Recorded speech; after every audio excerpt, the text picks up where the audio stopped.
Hello, hello, everyday leaders. Here it is. I am coming to you on Wednesday. It is November the 25th. Oh my goodness. We're getting closer and closer, right? And for me, it's Wednesday. For our guest, they're coming from Australia. So I can't wait to introduce them. I'm going to, as it populates here, I want to remind everybody the Everyday Leaders platform is here live to help you develop strategies to overcome obstacles in your life.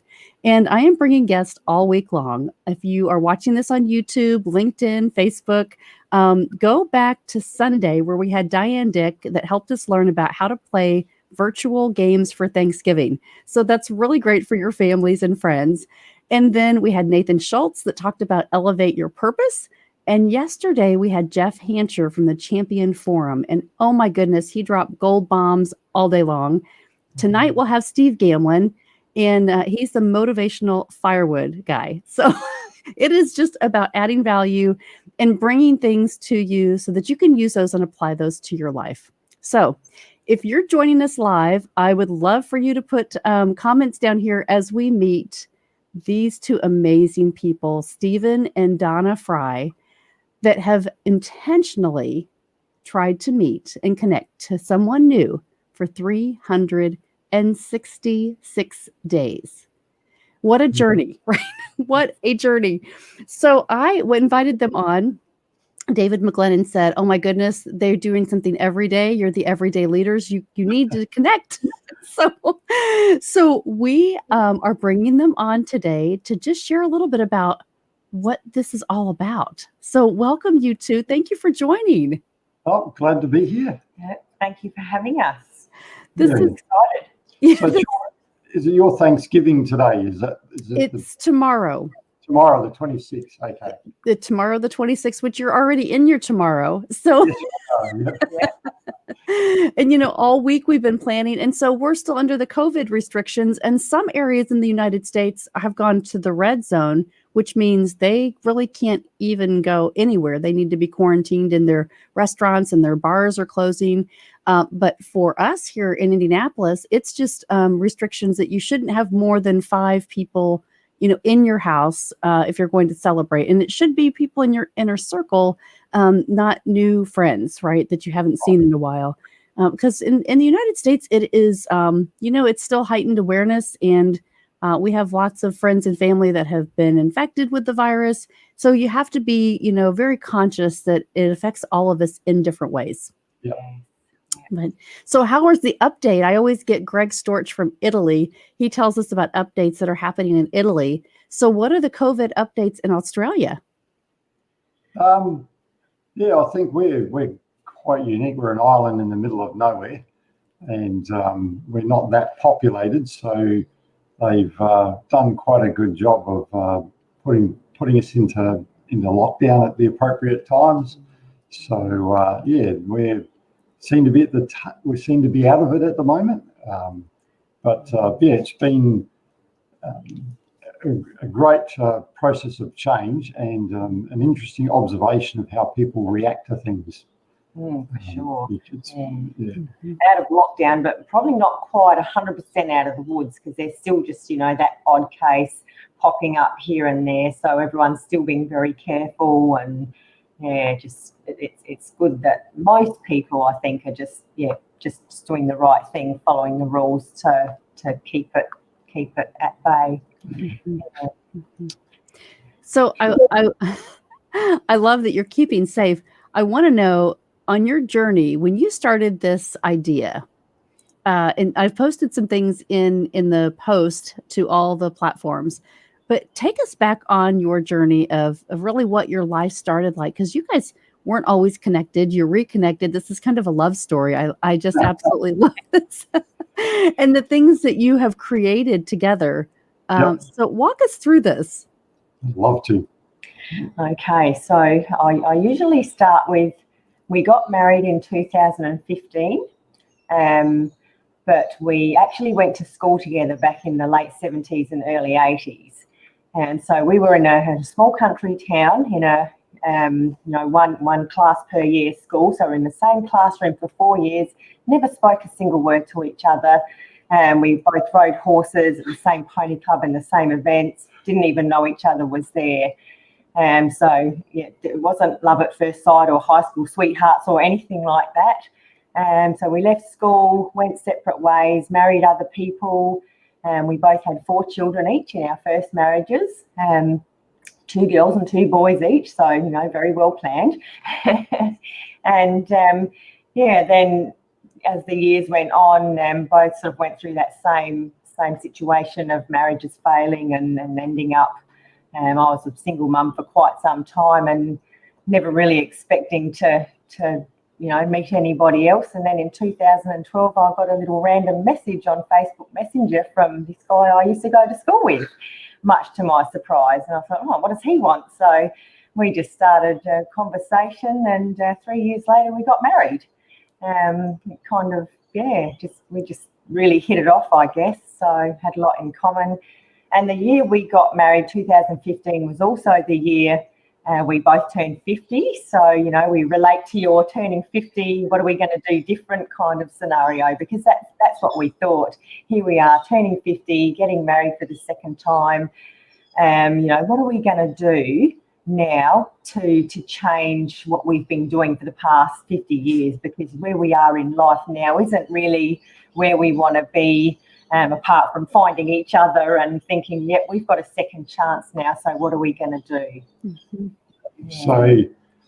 So when we got married, we just felt like we had a second chance. Like, you know, so here we are, 50 years of age, and we started to ask ourselves, you know, what can we do different? What can we do different? And we didn't know what that was, but we kept on asking ourselves, you know, what can we do different? What can we do different?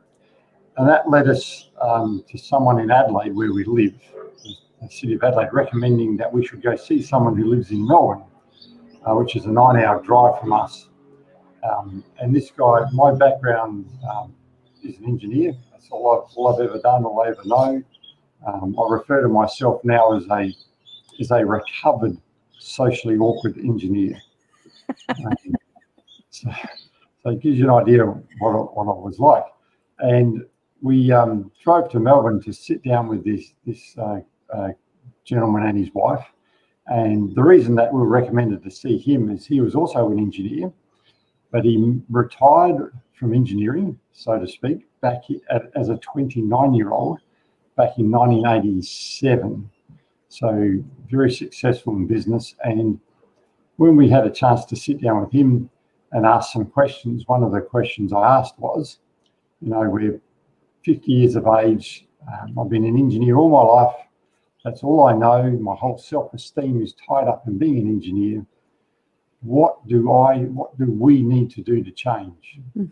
And without taking a breath or blinking an eyelid and responding like I should have known, he just said, you need to read.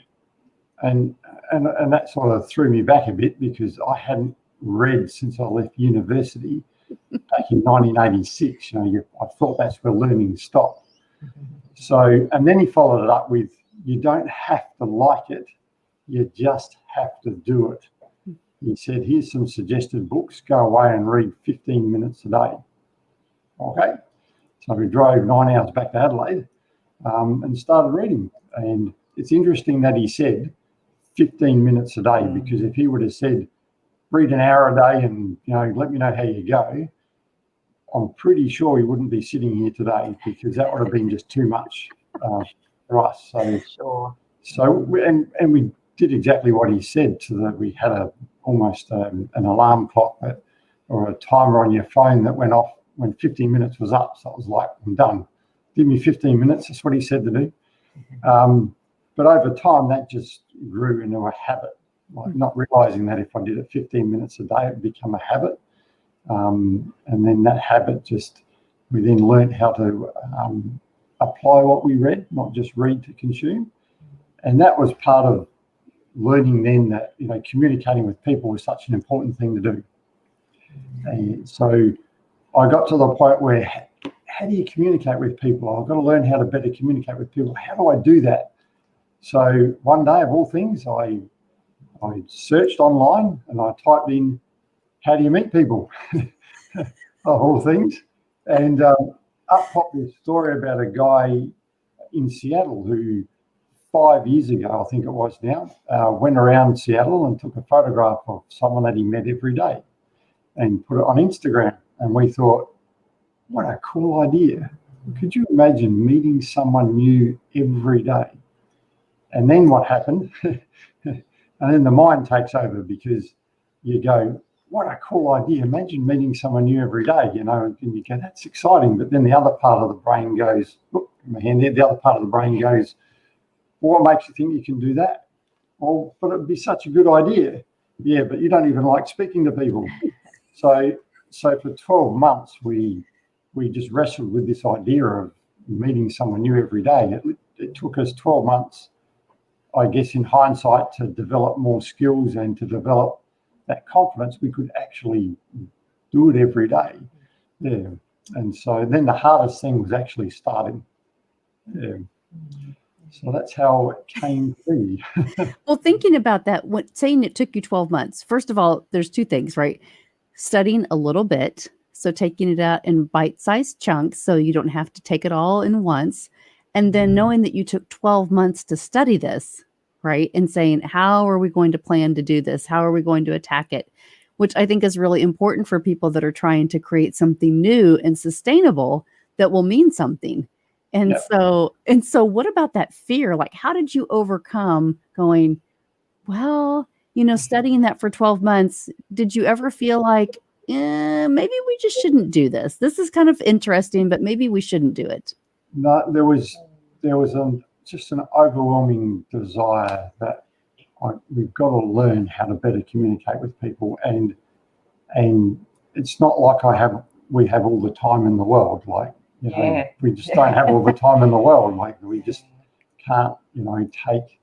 So, and the key thing was, I didn't study it per se, but it was a thought. It was just a thought that would never go away. Mm-hmm. Like, it was just always there. Like, how do we do this? And I'd walk past people and go, how would you do this?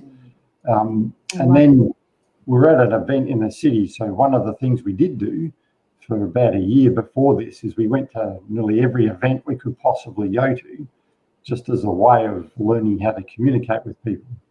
And we're at another event, and we came out of it, and there was a young lady just sitting on a bench who finished work that particular night. We started talking to her, and the thought just came, if we don't start this now, right now, we're never going to do this. So, but this thought came to Stephen, unbeknownst to me. So we're talking to this nice young lady who was very friendly, and then all of a sudden comes out of Stephen's mouth, oh, can I ask you a question? And I thought, oh, I wonder where this is going. And she said, yeah, sure. And he said, well, we've decided to start this journey of meeting somebody new every day for 366 days. And would you like to be someone we meet? And you'd be the first person, because we're just starting today. And I thought, oh, okay, I guess we're starting then. But sometimes that's how it is, right? You have to push yourself to go to that first step. Yeah. And then you go, wow, that wasn't that hard. And so exactly. And then you started documenting it, right? So I want to share, as you're talking, I'm going to share your Instagram page, because you have a huge fan following, and it's the Stephen Fry. And I'm going to bring this up. If you want to tell me a little bit how you started documenting this. So the hardest thing was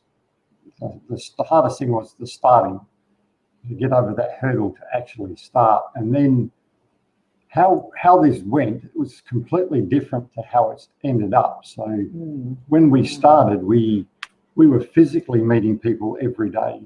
So the way we thought this was going to go is, and the skill we really wanted to learn was, how do you go out in the normal world and just meet someone and have a conversation?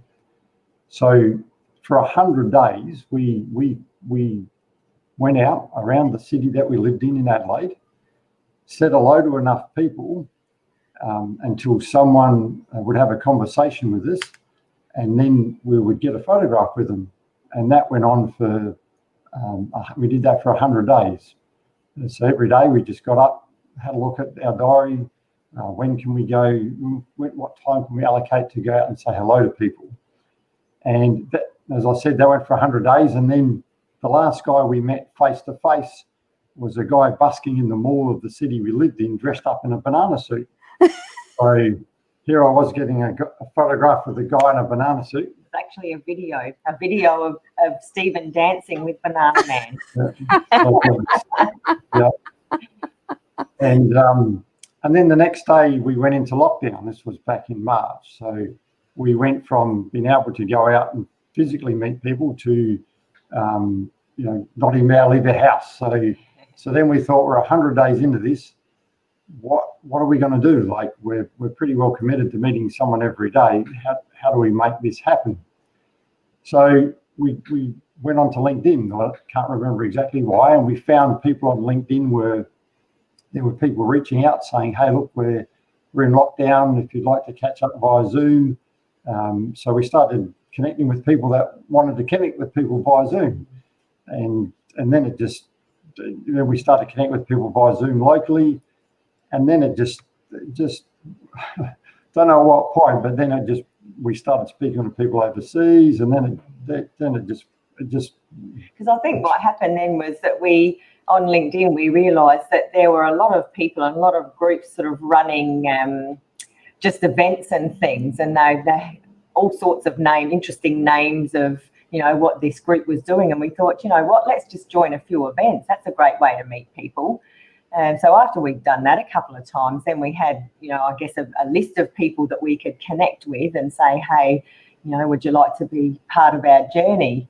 But yeah, then after so much of that, sort of got to the point where people were messaging Stephen and saying, hey, I'd really like to be part of your journey. And just to go back, the thing that made it easy for us was the hardest thing was to start. Mm-hmm. Then the two things we did in our thoughts was, the first one was, we just take this one day at a time. So once we spoke to the first lady, then our thoughts were not about, geez, we're going to do this for 366 days. How's this going to happen? Mm-hmm. We just thought about, okay, so who are we going to meet tomorrow? How are we going to do that? Where are we going to go tomorrow? And so we just thought about the next day. And then we thought about, okay, how are we going to deal with the fact that there's a distinct possibility that it will become late at night, and we don't meet anybody because we wanted to do it every day. So we said, as long as we do the best that we can possibly do with all the skills that we have right that particular day, then we'll be happy with that, and then we'll just continue on the next day. And fortunately enough, though, it has been every day since the 27th November last year that we've met someone that we've never known before. We started this journey every single day for 366 days now. A couple of times it came very close. Like 11:30 at night close. Yeah. Oh, no. So, Yes. Like calling the postman, what's your name? yeah, well, It just about came to that a couple of times, I think. so No, the lesson, I love this because, it is where everybody starts and says, but you have a vision, right? And so when you set a goal, when you set a measurable goal, and whether it's anything in your life, right? I want to save this much money. I want to lose this much weight. I want to go to school for this many years. Anything that you do, as long as you can measure it, then you can say, how accountable do I need to break it down in these bite-sized chunks? And so you knew, like, every day you have to do something with intention to be able to make that happen. And so that's why I love this, because, right, so many lessons that people can learn and say anything that you want to do. You can set a goal for a week, but for 7 days, you have to show up and you have to be intentional about it. You would have never gotten to week number 2 and week number 3 and week number 4. And so as you celebrate 366 days now, this is so fabulous that you're here with Everyday Leaders, because this is what we promote, is doing something every day, that 1% that turns into the 37% compounded over 365 days and absolutely changes your life. Yeah. Yep. Yeah. Oh, it really does. Well, yeah, Yes. there's many learnings that we've had on this journey, and one of the things that we learned for sure was that we were far more judgmental than we thought we were. And one of the examples with that was early on in our journey, when we were at the gym one night, because it was like 10 o'clock at night and we still hadn't met anyone that day. So where do you go? Well, we go to the gym because there's people at the gym. And we finished up at the gym and we were coming out and we just going, oh, if we don't meet anyone here, it's now 11:30. We're going to have to go to the 24-hour bakery. Like we so to do everything we can. And if it didn't happen, then it didn't happen. And then coming out of the gym, there was a young guy. There was a young guy sitting on a seat, and he was sitting and he had his phone and he was looking down and he had headphones on and he had the most gigantic muscly arms, like he was a very, very big, buff guy, and he was covered in tattoos.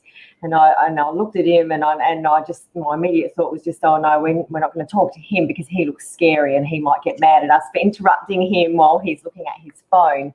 So I was sort of walking ahead of Stephen, and in my mind I'm thinking, no, don't talk to him.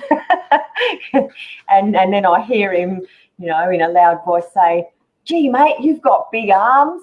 And I'm like, oh no, he's going to jump up and hit us or something. And he gets up, takes off his headphones, and he said, oh, thanks, mate. And just started this amazing conversation with him. And he was like a really interesting young man. You know, he was a 27-year-old. He had come from another country and spent time in a detention centre, but he now had his own company he was running and had employed several people. He had a cute little newborn baby, and he was showing us pictures of him, and he was just such a lovely man. And as we were leaving the gym, I honestly felt like someone had slapped me in the face. And I said to Stephen as we were leaving, I said, I can't believe how much I judged that man. You know, like I didn't want you to speak to him because he looked scary. And I'm thinking, no, don't speak to him. And I said, I feel like I've been slapped in the face now, and said, now take that as a lesson. Don't judge a book by its cover.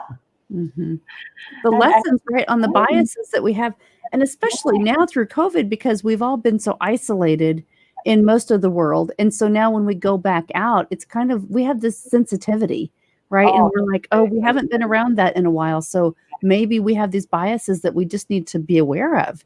And I think it's really true when you say that story, like, right, it's just right there. And so how peaceful that was for you to experience that and go, wow, now I can teach that. Yes, absolutely. Yeah. Yes. So that was one of the lessons, I guess, that we've learned. And then the other one was that we kind of thought that we were tolerant of, you know, other people's views and opinions and things, that we did find out also through some conversations that we weren't quite as tolerant as we thought we were. And that came through one of Stephen's experiences. Yeah, it was just interesting how when you have conversations with people that might have a different belief than yourself, I found that when I was talking to someone, they'd share a belief that was contrary to mine.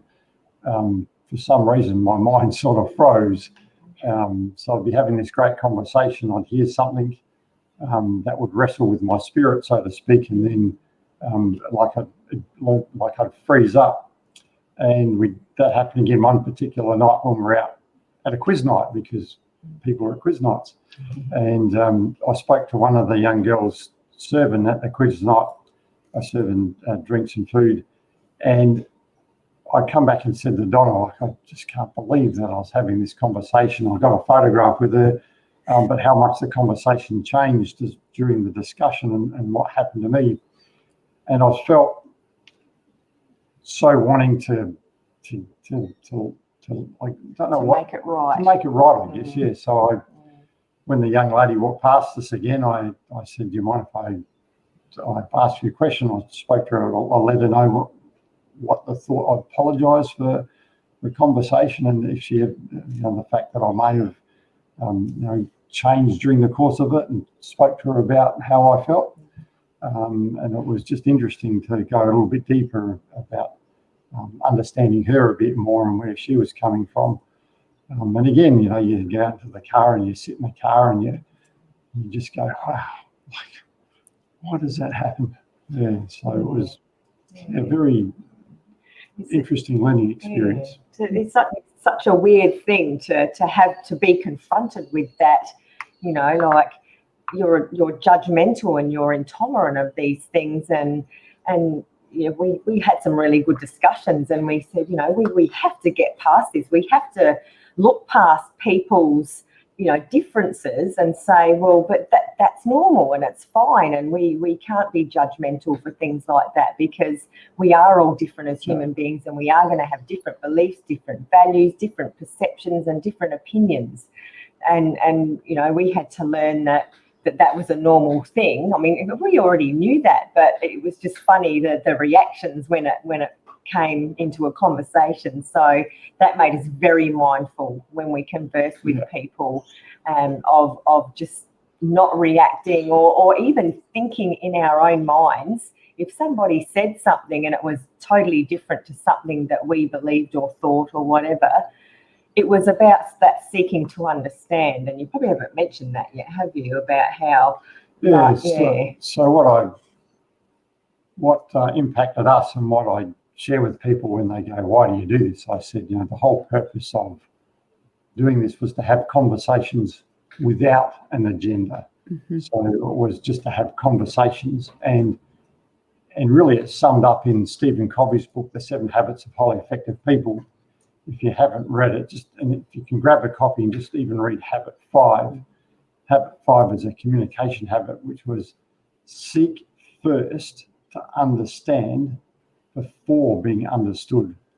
So that was, I guess, the overriding thing that we wanted to do. And it's interesting when you read the books, he says it was the hardest habit for him to learn, because it seems to be such a powerful inside feeling to want to be understood, to have my point of view put across. So it really is a habit to develop, that automatically you seek to understand. Especially now, right? And so the challenges, when you started this, we were not under restrictions. Yeah. And so as that changed, did you find that the communication was more challenging for you, or was it easier because you had learned some of those skills by that time? Because you've been doing this for about, you've been doing this for over a year now, today. It's so about 8 months into this, right? So 4 months you had started this, and then all of a sudden you had restrictions. So I guess I want to ask you that question first. And the second question as a follow-up is, where is the most interesting place that you were able to connect to somebody?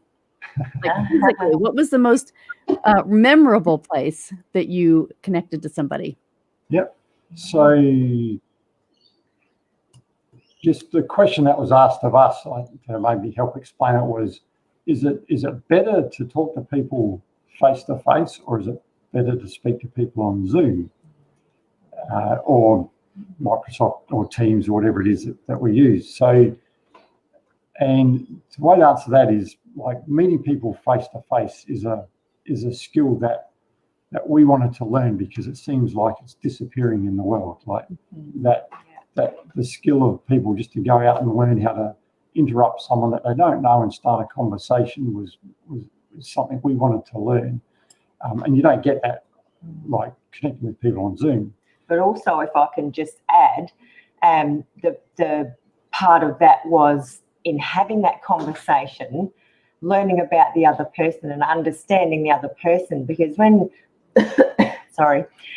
Stephen mentioned before about we spent that 12 months going to events and things, one of the things we discovered was that having conversations there was difficult, because people were there for a purpose, and so they just wanted to talk to you about what they do. And a lot of the time we're not even really interested in finding out about anything about us, sort of thing. So that's why we wanted to flip that and go, no, we're going to be those people that want to know about the person we're talking to. So get rid of business cards. Like people go, do you have a card? I go, nope. Don't have a pitch either. So people always expect us to pitch something. It's like, no, we have nothing to pitch. People go, I looked at your LinkedIn profile and it doesn't tell me what you do. And I go, yep. And that's because what you do is not who you are. Like, oh, wait a minute. Say that again. Say that again. So that was, yeah. So what you do is not who you are. And for me, the same guy that got me to read books, in our relationship with him, one of the other questions he asked me was, and this was just a bizarre line of questioning from an engineer. Made you think, though. It was, who are you? I'm going, oh, I'm an engineer. And then he goes, yeah, I know, you told me that. But who are you? I'm going, man, this guy, he's missing something here. Like, I don't quite understand what he's asking. And what he did, and it's interesting when you speak to people that have the experience and have gone through that change process, that are so confident in the questions that they ask. And so what he helped me understand is that what I do as an engineer is not who I am. And so here I was in my 50s, just over 50, finally asking myself that question, who am I? And the first thing I drew was a complete blank. So that gets a bit scary. But it's really, that's where a lot of things started to change for us. Well, who am I? You know, what does Stephen Fry want to do? What does Donna Fry want to do? What do we want to do with our lives? You know, what's important to us, as opposed to, you know, what you do and then defining everything by that. And it makes you right. It makes everything up that you believe in, because when you say you're an engineer, so this project of taking things apart down to the very finite piece of how do people think and how do people connect and how do people communicate, that like wraps it all around in what you really started to study, you know, as a craft. And so that's what I just love, just this whole journey of watching people and listening to, you know, how you kind of found your why, you found your purpose, to be able to connect to the world in a bigger way. Because now, you know, you have 8 kids, so I can't stop this. First of all, tell me your most, you know, memorable place that you connected. Does anything stand out for you? I don't know. Was it a physical place? Yeah, a physical place when we could do physical, right? Is there anything that, like, you know, did you have to go out and go surfing? Did you? No, so one funny thing I'll just mention is that, like Stephen said, you know, every day we think, okay, where can we go today? What can we do to meet people or to meet somebody? And every now and then we had an occasion where we planned something, but it just never came to happen. And that was because something unexpected happened. And one example of that was Stephen was actually taking singing lessons. And we drove into the city and we thought, okay, after your singing lesson, we'll go and do this and we'll go here and we'll go there. Anyway, as we got out of the car to go into his lesson, there was a guy walking past with his dog, and we just said hello, and he stopped and talked, and then we had a great conversation and had a picture and all the rest of it, and then we walked into the lesson. Oh, don't need to go anywhere now, we can go home.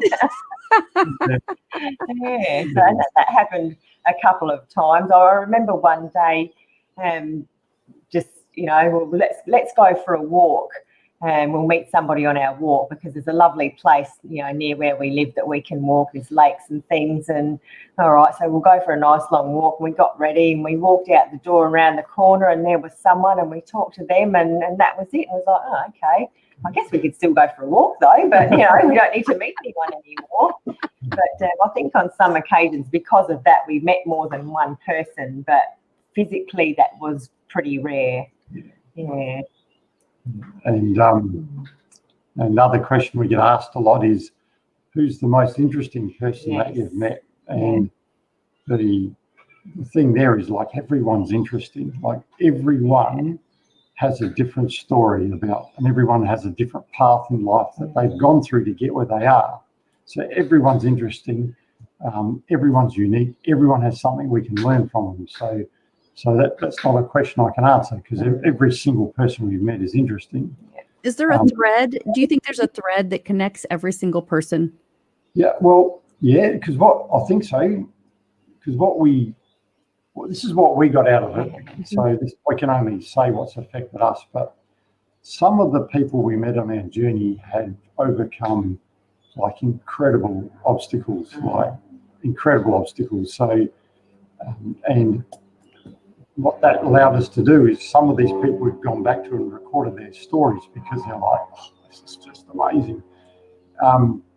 And that's helped us realise without a doubt, we sort of knew this, but speaking to people, like one of the ladies we spoke to originally, like way back when we started in March using Zoom, she was one of the ladies that posted on LinkedIn, we're all at home, I'm opening up myself to Zoom with anyone that would like to Zoom. And we thought, cool, we need to speak to someone today, so we'll join your Zoom call. So we joined her Zoom call with a group of people and got a photograph with them, and we met them that day, and we spoke to this lady, Stacey. And then we reconnected with her afterwards and found out, like, we knew nothing about it, but then found out that she was a paraplegic. And I hadn't even realised that she was sitting in a wheelchair when we spoke to her. And had been since the age of 12, when she dove into a backyard pool and broke her neck. And her story, she's now in her 30s, a keynote speaker in Australia, travels overseas and speaks on resilience. Incredible story of overcoming, and just incredible story overcoming. And when you hear stories like that, and we spoke to a young guy in the UK who was in the UK Army, gets sent to those dusty places that we don't normally go to, and stepped on a landmine and had both his legs blown off. And both of them were amputated above the knees. And that was 8 years ago. And to see his story and the fact that he's now climbed Mount Kilimanjaro, and you look at that and you go, it's true. It really is true. Every single one of us have the seeds of greatness within inside us. Every single one of us. But it seems to be that unless you're challenged, they don't come out.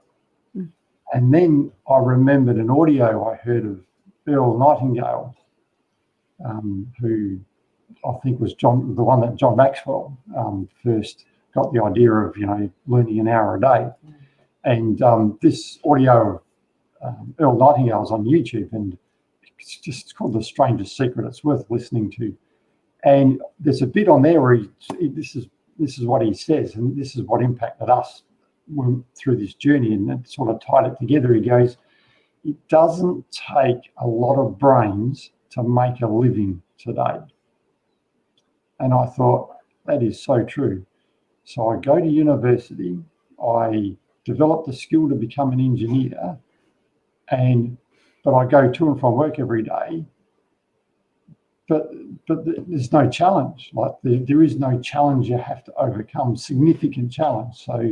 So therefore, right, the seeds of greatness don't come out. Like the seeds of greatness aren't just going to fall out on the table and go, hey, they'll only come through challenge. So, that's, I guess, what we learned from that is we have to seek out challenges. We have to live outside our comfort zone, because this was not comfortable. This is not a comfortable thing for me to do.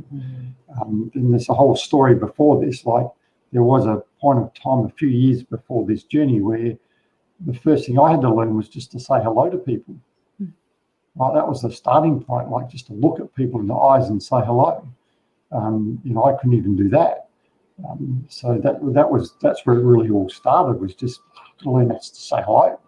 And we just developed that habit to say hello to people. And then that habit led, So that was, I think, the thing that we learned that ties everyone together, is everyone can change. Everyone can do great things, but unless they're challenged, it's just not going to happen. And the majority of people, I feel, aspire to great things. Like for all the people we've spoken to, and we usually ask them, what does the future hold for you? What do you want to do, be, or have? What do you want your life to become like, and that kind of thing? And most people have great ideas. Like, you get those ones that say, oh, I've never really thought about that. And it's like, and that's okay, because then we hope we've maybe motivated them to go and think about it, because it's a good thing to think about, because, how do you know how you're going to get there if you don't know where you're going, kind of thing. Most people had a pretty good idea in their mind of great things that they wanted to do. So it's definitely that's a common thread with people. One of the questions we started asking just recently is the genie question, which is Three wishes. like if you happen to get that lamp that you rub and a genie pops out and gives you 3 wishes, what would your 3 wishes be? Yeah, some interesting answers from that one. The funniest one was one guy that said, I would go and find that guy that started the coronavirus and lock him up. Oh my, that's a trace, right? But that's what's the thing is, that's why I ask you that, the thread that's within all of us, because I think you're right. When you say who's the most interesting person that you have met, well, on this journey, for me, this will be 4 years of interviewing people intentionally. And I think you're right. When I go back and I think there are a lot of amazing people, but there are also a lot of people that are struggling to survive, that are overcoming things that I don't know that the other ones that I thought, hey, they have a huge capacity because they have led amazing teams and they've done amazing things. But faced with the same challenges, would they do the same things? Right, of other people. And so I love that you really kind of brought that out. It's those seeds, right? Those seeds of challenges. And if we don't set up a challenge for ourselves, we may never grow. Yeah, absolutely. Yeah. Yes. Yeah. And a few people, some challenges may not seem as big as others, but to me, I guess they were. Like, there were a few people that came on, and they said to us after we sort of talked for a couple of minutes, I nearly made an excuse not to come today because I was so nervous. I was so afraid to come onto this Zoom call and speak to you guys, because I've never done this before and I didn't know what to expect. And I nearly sent Stephen a message saying, I can't do it today.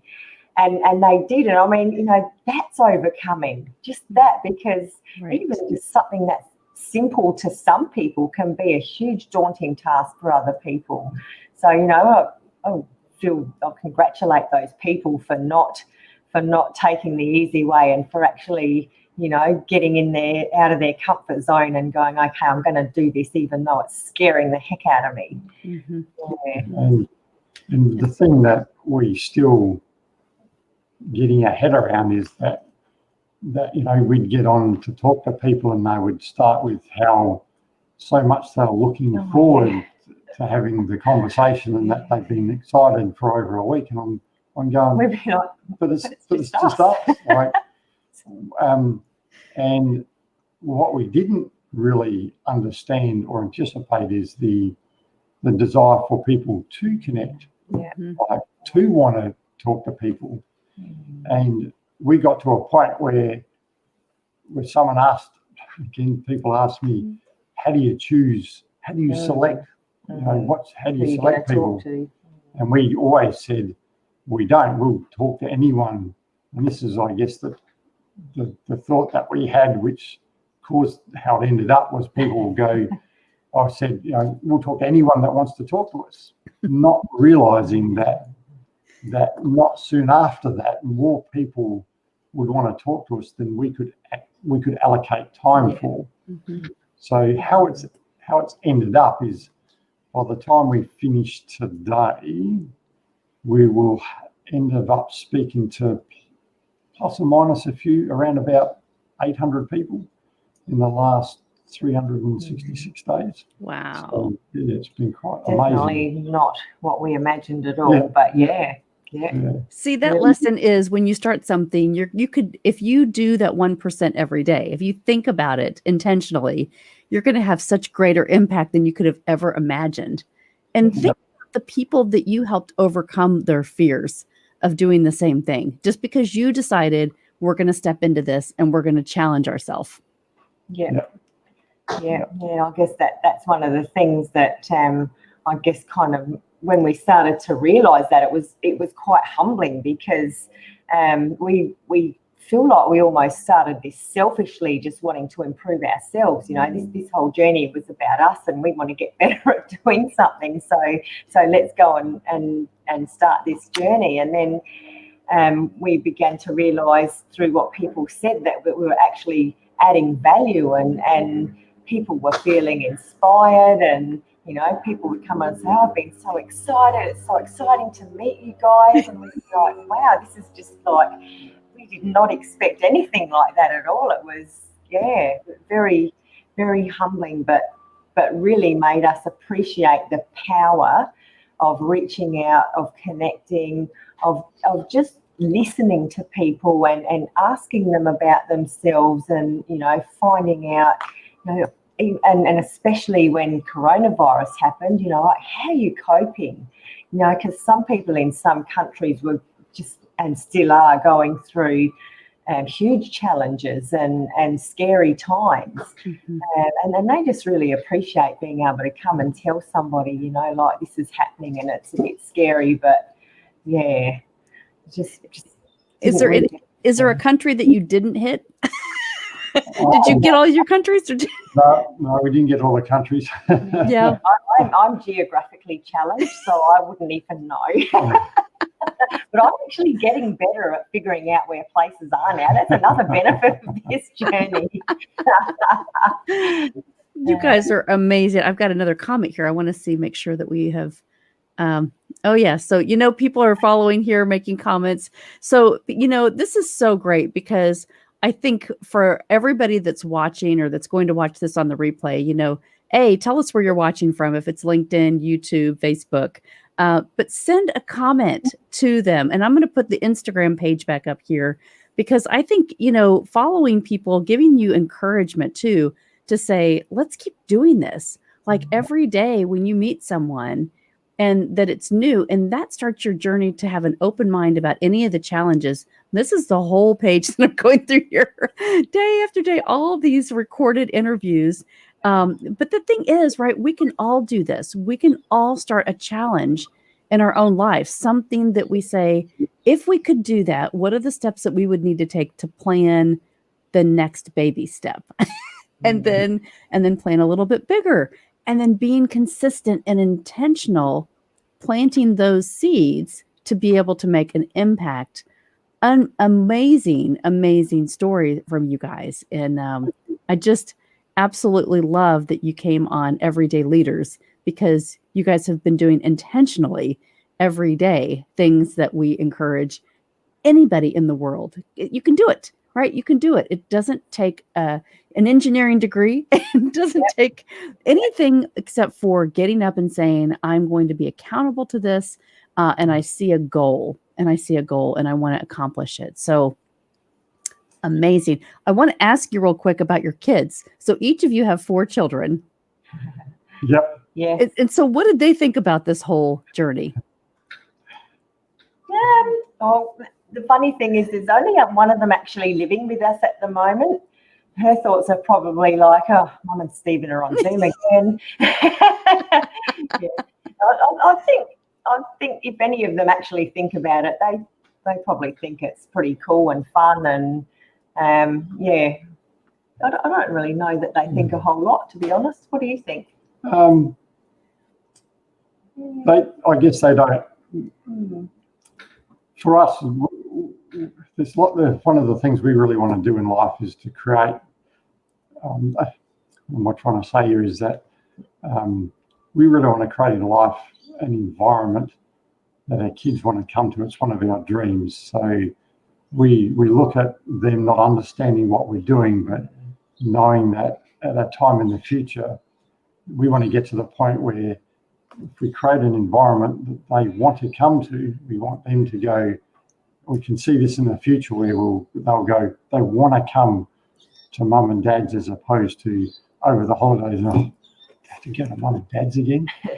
So, you know, for us, like that consists of, behind us on the wall here, there's an island just off an island in Australia called Hamilton Island that you can commercially fly into.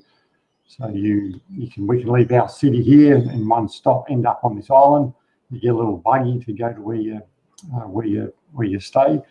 And when we sat down one day, again, the guy that got us to read also got us to think about having clarity about what you would like to achieve and do in life and what's important to you, and creating an environment for our kids. And when we thought about it, we go, okay, having a house on that island. So come the holiday periods, if you said to the kids, oh, look, we're up in the house in Hamilton Island for the holidays, come and join us if you like, but if you don't, that's fine, we'll have fun anyway. And I'm sure they'll come, as opposed to, come over to our house where we currently live. So like, I think I've got something else to do that day. Yeah. So what are your plans next? What do you want to do with all this content? John Maxwell, as I have begun in leadership development the last 4 years, he always says, create content. And so then you get clarity on being consistent with that. So what are your dreams next?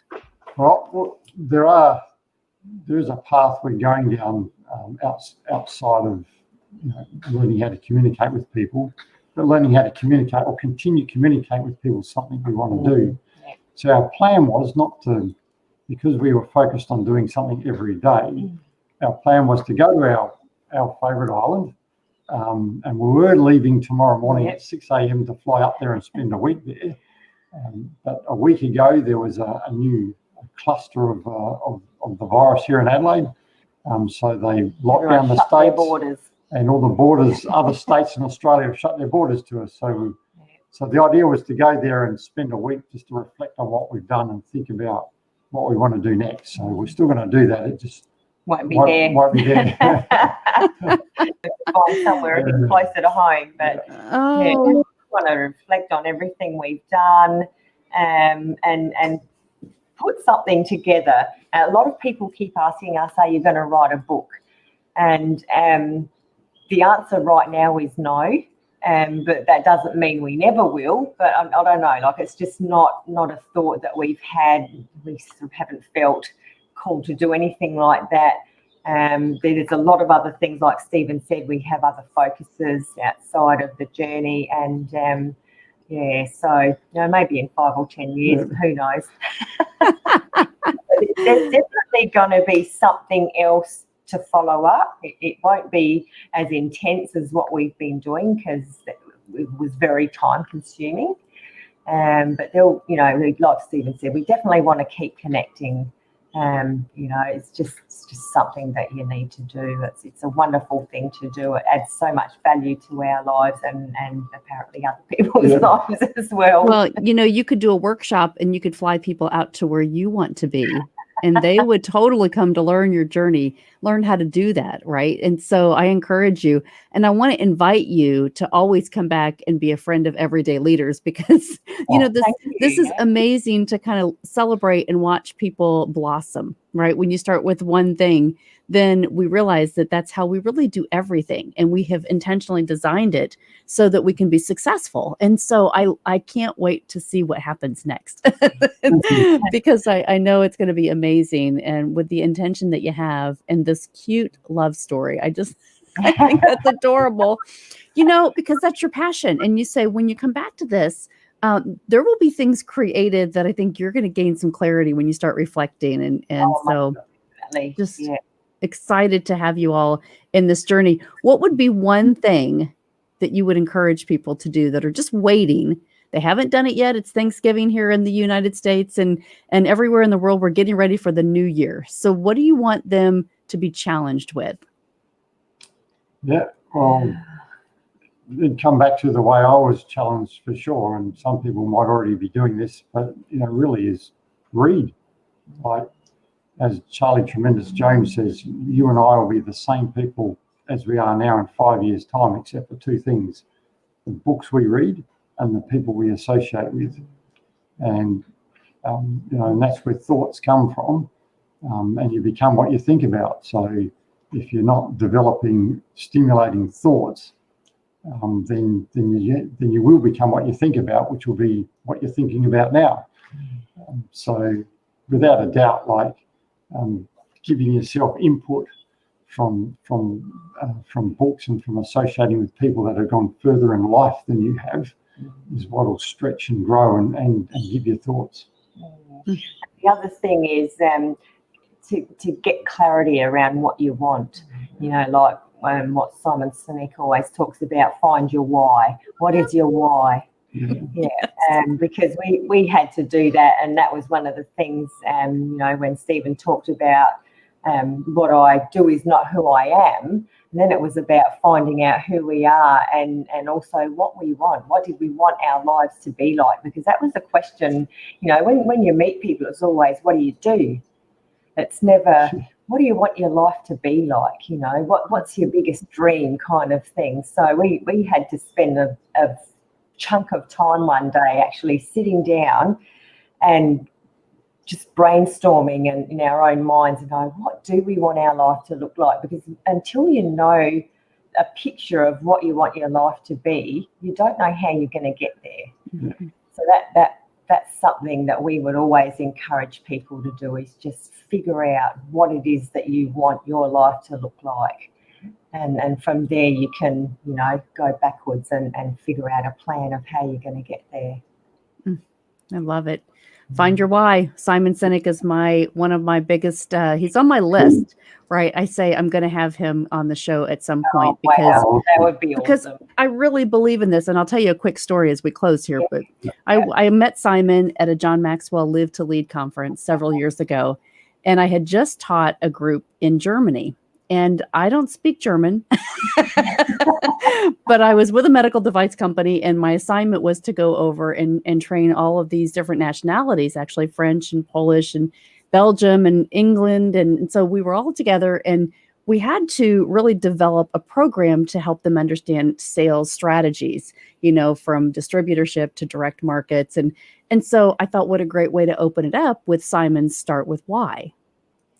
And I found it in German on YouTube, right? So I thought, wow, this is so great. And they were mesmerized, right? And so I shared that with him, and I said, you know, it's been really interesting because as we put the program together, you have nothing to do with medical devices, although the concepts and the philosophies that you believe really helped kind of set the stage and frame the day.